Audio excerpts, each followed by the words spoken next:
सामाजिक परिवर्तन की दिशा में मैं ये कहूँगा कि ये एक बहुत ही रचनात्मक कदम है और रमाकांत यादव जी के इस कदम की मैं all India federation of SC/ST organisations के लाखों सरकारी अधिकारी कर्मचारियों का प्रतिनिधित्व करने की हैसियत से मैं इसका स्वागत करता हूं। और साथ साथ ये जो चीज़ आज हुई है, ये कल जब अखिलेश यादव साहब मुख्यमंत्री के पद से हटे और जब उनके द्वारा खाली किए गए मुख्यमंत्री सरकारी आवास को गौमूत्र के साथ पवित्र किया गया, तो उस समय उनको यह आभास हुआ कि क्या मैं भी हिंदू नहीं हूं?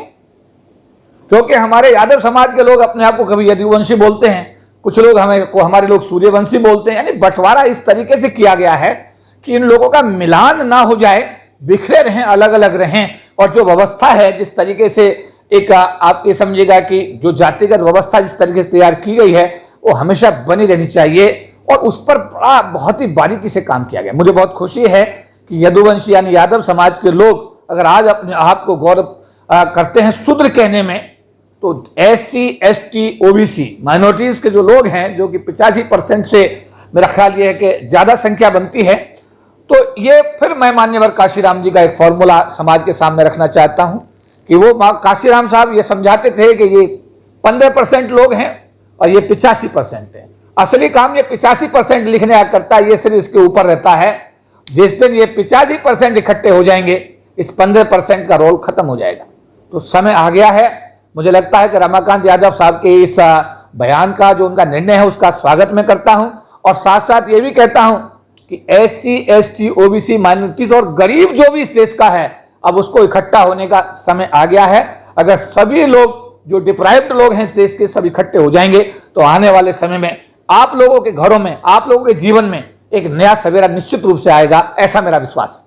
रमाकांत यादव ने जब नाम के पीछे शूद्र लिखने का निर्णय लिया तो बहुत सारे जो अपने आप को राजपूत और क्षत्रिय OBC समाज के लोग कहते थे, वो उनके निशाने पर आ गए। वो कहने लगे कि रमाकांत यादव जो है वो समाज को गुमराह कर रहे हैं, समाज को बदनाम करने का काम कर रहे हैं। यादव जो है वो कभी भी शूद्र नहीं रहे, यादव तो हमेशा से। और जबकि उन्होंने खुद कहा, जो अभी बात आपने कही कि जब अखिलेश यादव और उनके फादर 5-5 साल मुख्यमंत्री रहने के बावजूद भी उनकी कुर्सी और CM हाउस को पवित्र किया जाता तो फिर क्षत्रिय कहाँ? लेकिन समाज स्वीकार करने को लिए तैयार नहीं। इसके लिए आप क्या कहेंगे?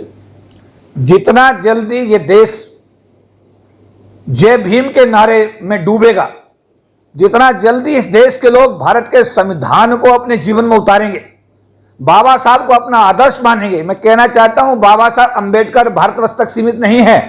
बाबा साहब अंबेडकर एक विश्व रत्न है। पूरी दुनिया के लोग उनको सिंबल ऑफ नॉलेज के नाम से जानते हैं। आज तक उनसे बड़ा ज्ञानी पूरे वर्ल्ड में पैदा नहीं हुआ। ये भारत का सौभाग्य है कि वो आदमी भारत के अंदर पैदा हुआ और उसने भारत का सर्वश्रेष्ठ संविधान बनाकर हमको दिया।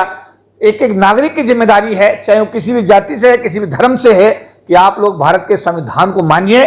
भारत के संविधान को मानकर सिर्फ एक ही नारा लगाइए, जय भीम का उद्घोष करिए। जिस दिन पूरा देश जय भीम का उद्घोष करेगा, उस दिन भारत को एक नया सवेरा मिलेगा और भारत एक सबल राष्ट्र के रूप में पूरी दुनिया के सामने निखरेगा, निकल करके आएगा। चौधरी साहब, नेल्सन मंडेला इतने बड़े नेता रहे ब्लैक्स के, उन्होंने एक बात कही थी कि अगर भारत से कुछ लेने लायक है तो वह है भारत का संविधान। लेकिन एक विदेशी व्यक्ति जिसने इतना बड़ा ब्लैक मूवमेंट चलाया, वो ये कहता है कि भारत से कुछ लेने लायक है तो भारत का संविधान है। लेकिन इसी देश के लोग, अभी आपने संविधान की बात की तो इस प्रश्न खड़ा हो जाता है, इसी देश में भारतीय संविधान को संसद भवन से चंद कदमों की दूरी पर जंतर मंतर पर जला दिया जाता है मोदी जी की सरकार में, और सरकार की तरफ से एक स्टेटमेंट तक नहीं आती है। तो फिर उस संविधान का क्या मतलब, कैसे ऐसे सुरक्षित रखा जा सकता है ऐसे माहौल में?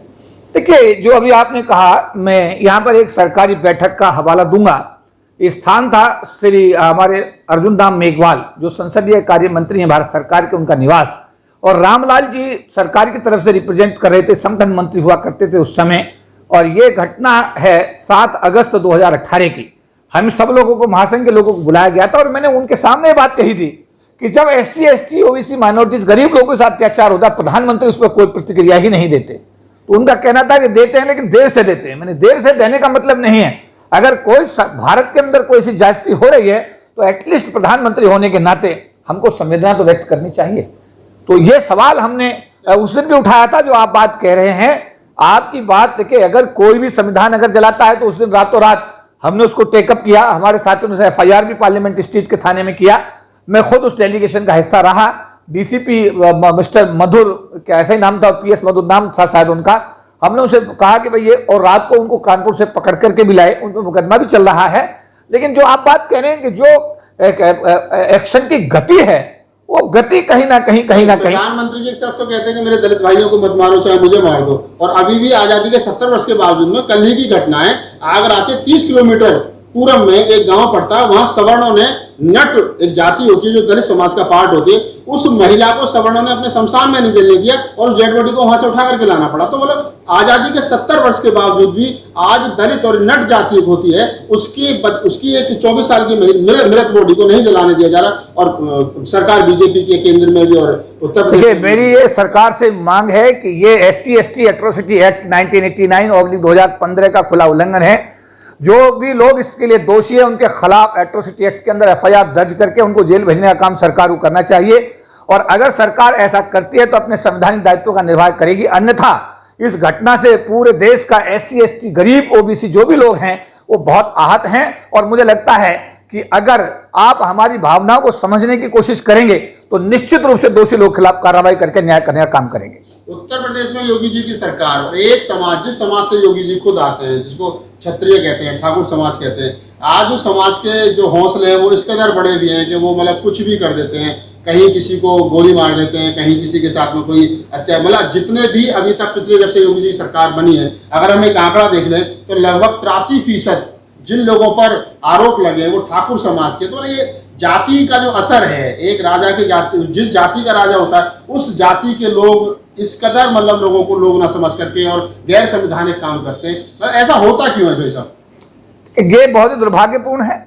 मैं कहूंगा योगी जी आप मुख्यमंत्री पूरे प्रदेश के लिए हैं, जाति विशेष के लोगों के लिए नहीं है, भले आप किसी भी जाति से आते हों, लेकिन मेरा ऐसा मानना है कि आप पूरे प्रदेश के चीफ मिनिस्टर हैं, मुख्यमंत्री, और प्रदेश के एक एक व्यक्ति का हित देखना आपकी संवैधानिक जिम्मेदारी में आता है।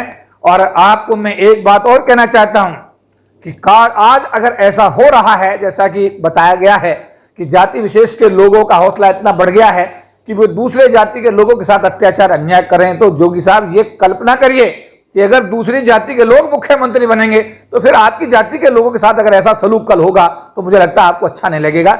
इसलिए आप संवैधानिक पद पर हैं, मुख्यमंत्री के पद पर हैं, संविधान के दायरे में रह करके अपने संवैधानिक दायित्वों का निर्वहन करिए और प्रदेश के एक एक व्यक्ति को आप उसके हितों को संरक्षित करिए और उसको पूरी सुरक्षा देने का काम करिए।